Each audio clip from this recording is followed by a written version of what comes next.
On the podcast today, we are going to dissect chapter 50 of the Tao Te Ching, which makes up the 50th episode of the 81 meditations on the Tao Te Ching. And as usual, Guyang will read Jia Fu Feng and Jane English's translation, and I will read Derek Lin's translation. Between birth and death, 3 in 10 are followers of life. 3 in 10 are followers of death. And people just passing from birth to death also number 3 in 10. Why is this? Because they live their lives on the gross level.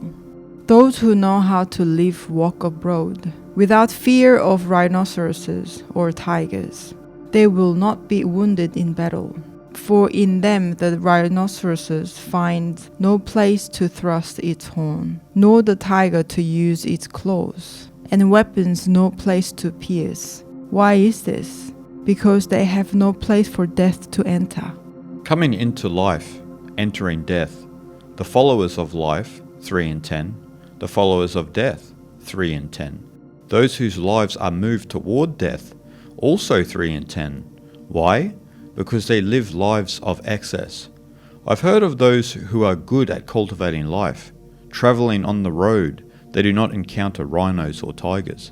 Entering into an army, they are not harmed by weapons. Rhinos have nowhere to thrust their horns. Tigers have nowhere to clasp their claws. Soldiers have nowhere to lodge their blades. Why? Because they have no place for death. So in this chapter, we're going into the Tao of life and death and how different types of people approach that, and also the idea of true immortality from a Taoist context. And so, immortality is often confused a lot between physical immortality and the actual real immortality that Zhuangzi and Lao Tzu taught. And also, one of the main takeaways from this chapter is how we think about death. And this is why in the Zhuangzi actually didn't have a negative attitude about death. He actually said, who knows if it's bad? You know, we're orienting our life a certain way because we think that death is something negative. And Zhuangzi's saying, who knows? We don't really know. We know that the process of dying and sickness and this and that doesn't seem like a positive thing, but who's to say death itself is a negative thing? Yes, the first part of this chapter is about how we are somewhat attached to birth and death. So the life itself, basically, how we live and how we live daily life and how we are attached to it.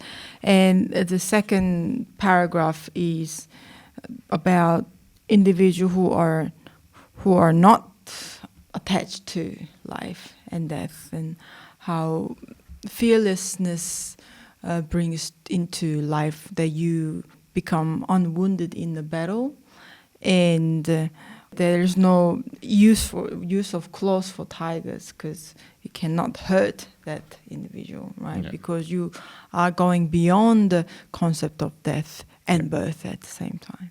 That's right. And that's why in the chapter it mentions like there's 4 different types of people who have 4 different approaches, right? So there's those who seek longevity. They really have like a fear of death.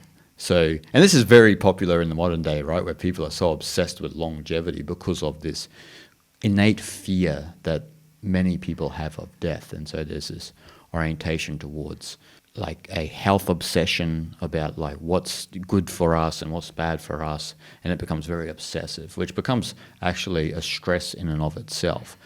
And if you know anything about traditional Chinese medicine and Taoism in general, stress is something that we need to avoid and alleviate, and not overlay stress onto our health and diet and lifestyle.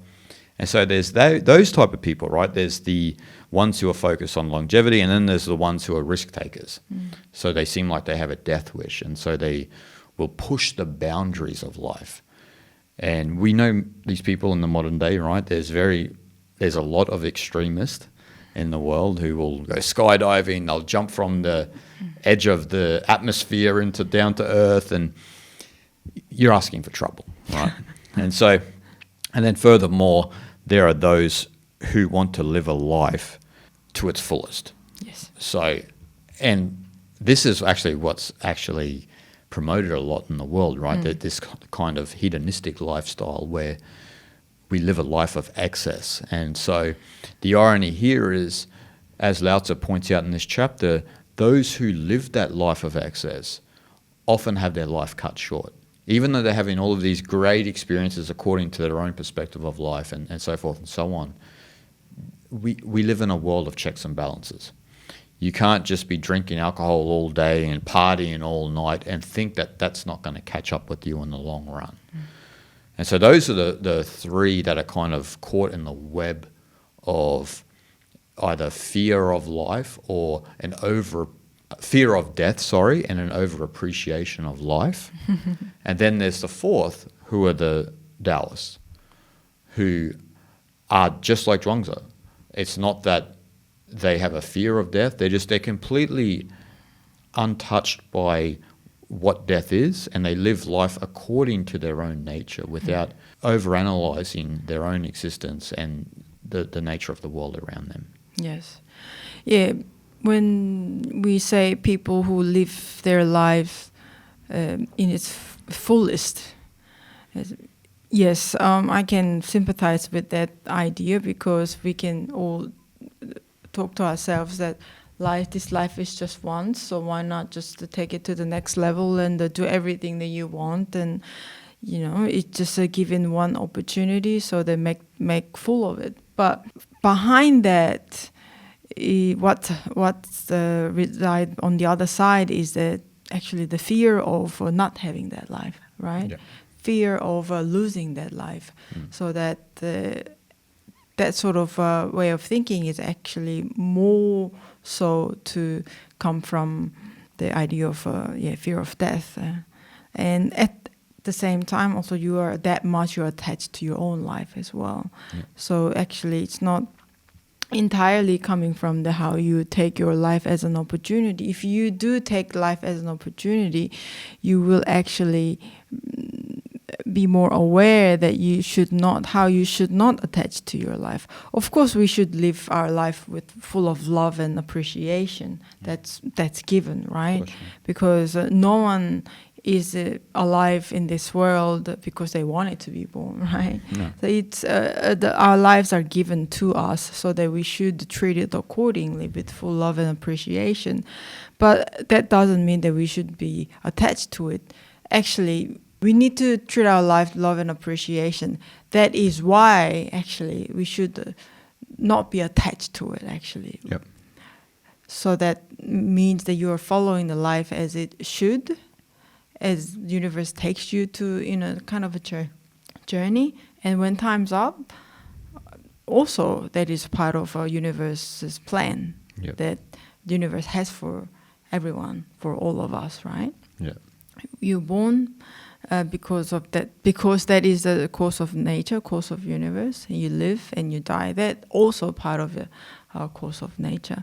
That is why the story of Zhuangzi, when Zhuangzi's wife died, he was sad for a little bit at the beginning, but all of a sudden he started dancing and singing like a crazy person, right? So the neighbor says to him, like, what's wrong with you? Your wife just died, and then now all of a sudden you're in a party, like you're dancing and singing. What's wrong with you? And he said, at first I felt a little bit sad, but as soon I realized actually life and death is not in our petty human control. It's actually universe's plan. It's Tao's plan. It's just the way the nature is. So that being sad about someone's death is as absurd as being sad about when one season passes and another season comes, right? It's just the same thing. So he's actually happy that she's passed on, so that she gone back to the greater source of being, so that she's fully rested now, kind of thing. So we can take a lot out of that. That's right. And that's Zhuangzi explaining to us the transformations of life. So we often cling to when there's a new transformational life. And his wife went through a transformational life. That's a transformational life, and that's a transformational life for him in dealing with a new reality. And so, like you said, it's the attachment that makes one grieve in that sense. And it's not that he's totally, free of his wife dying. As you said, he grieved at the beginning, but then he was at that level where life moves on and he can understand it a bit better. Whereas a lot of us will grieve for years, decades, and always ask the question, why? And the question why, when you're related to death, or when someone dies young or unnecessarily, or when someone dies in old age, is the wrong question, because it's a transformational life. This is the world. This is the Tao, and it's always going to be that way. There's nothing that we can do about it. And so, getting back to living life to the fullest, when people think they live life to the fullest, is that those people are not appreciating the transformations of life. So what they're anxious are really about is time. They think that they're running out of time. So because we're running out of time, we need to make the most of it. And look, I don't disagree to a certain extent, right? You need to make the most of the time, but you need to live a life of balance as well. You can't just be partying all day long every day, or you can't be having these wonderful experiences with people all the time. They actually lose their value if it's like that. You and I, we take people on tours. We have run lectures over the years and had events and this and that, meditation retreats and stuff. And it's only important for that moment. And obviously it's a great memory, and you do share these experiences with people. But if you're doing that all the time, it loses its meaning and its value, because you need to have that balance. You need to have like these peak experiences and then a time of tranquility and serenity. And so we're trying to hold on to time.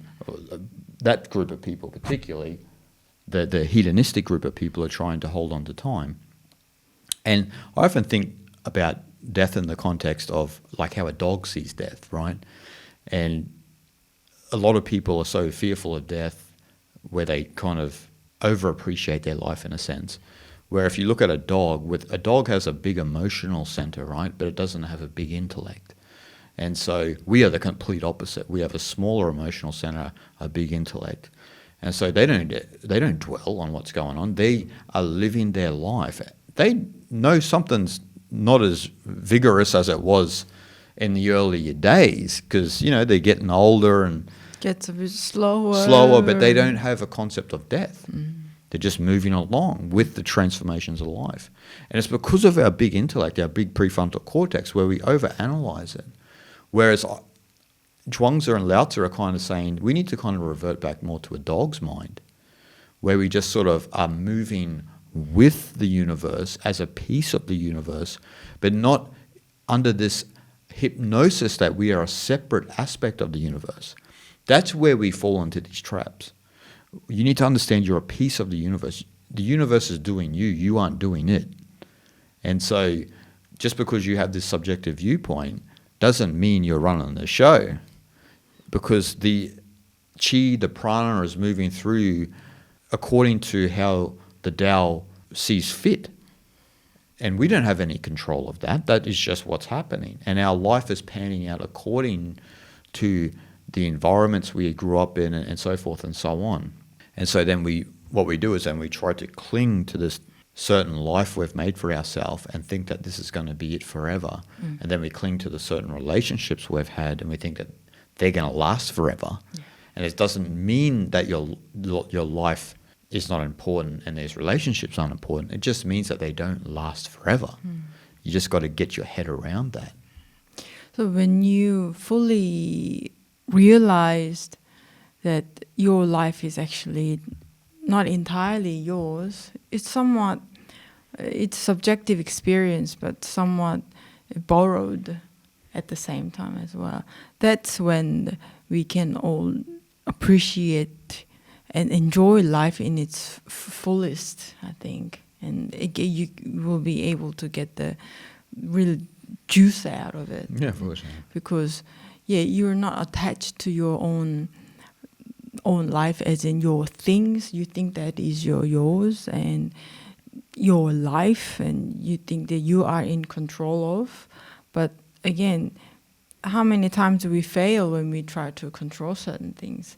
And that is, again, to teach us that how, something else is, taking care of your life, so that actually you can let go of it. And once you can really let go of it, you can fully get the marrow out of life.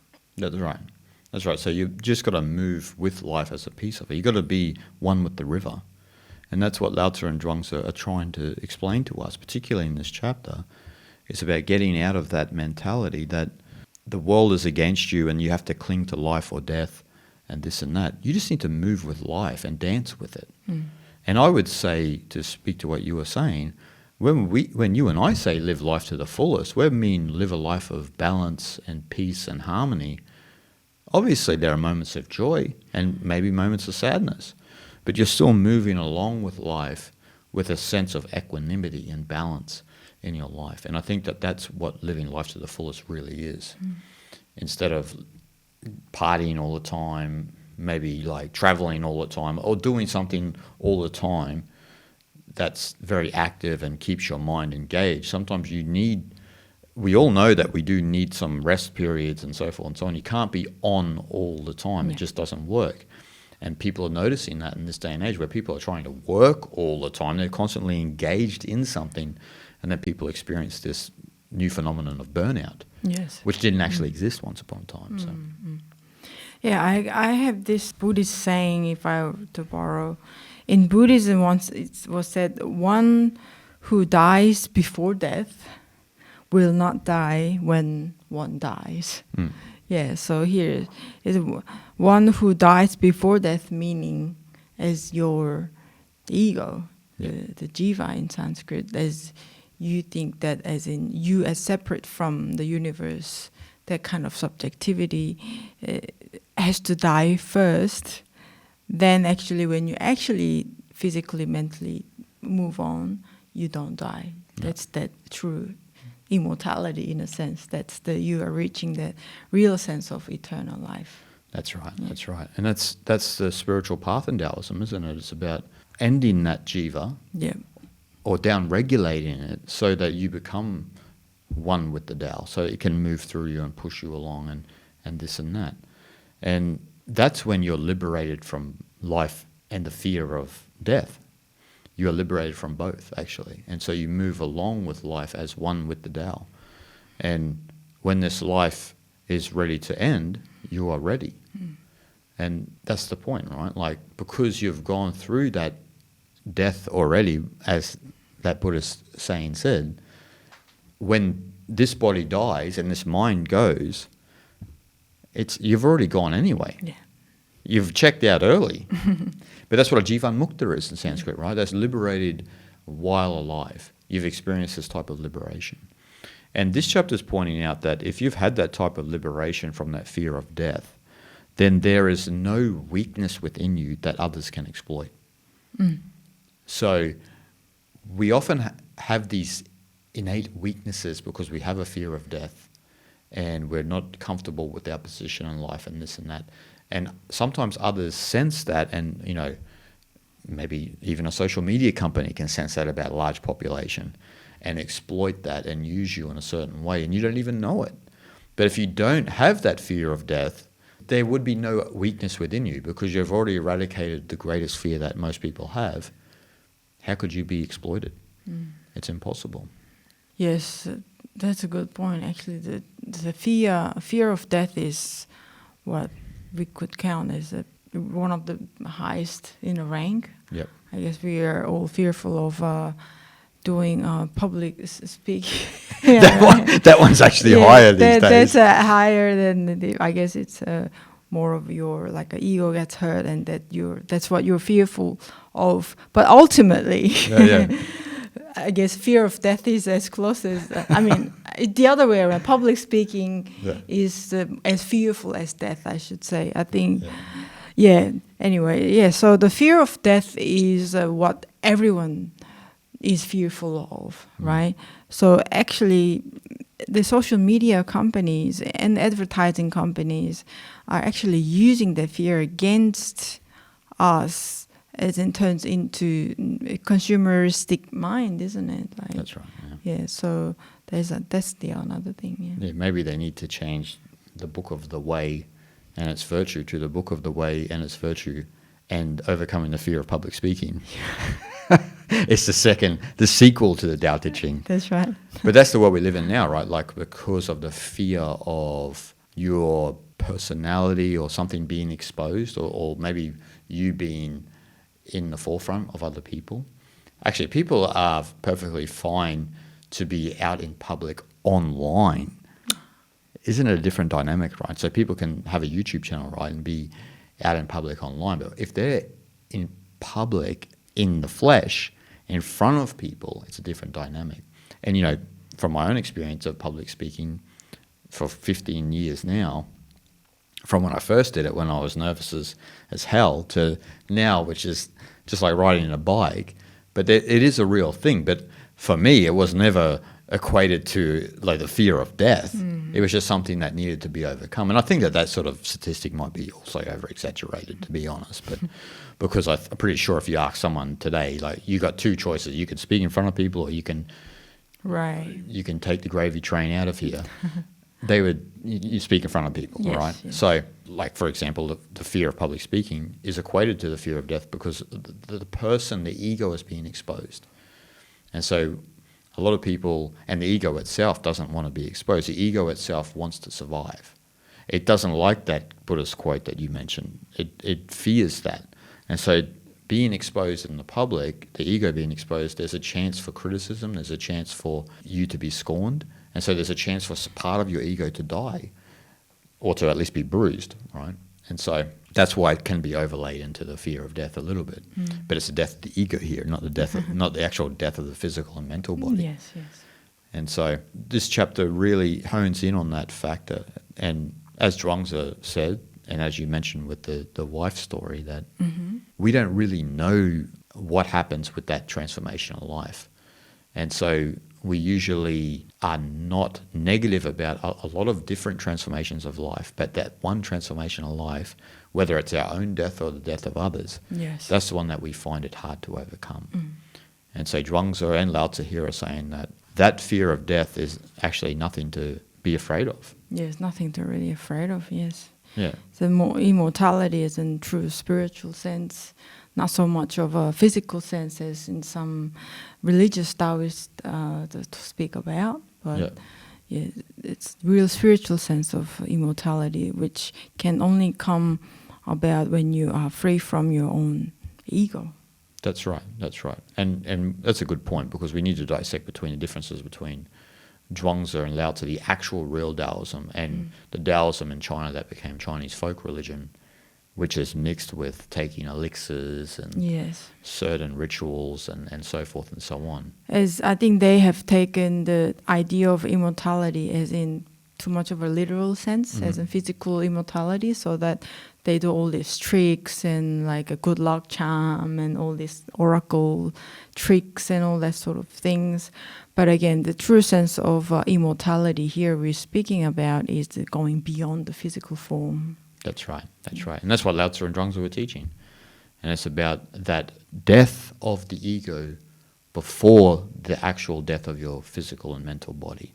And that is the true liberation that we all experience. And that liberation is that immortality. So guys, we hope you enjoyed, and we'll see you guys next time.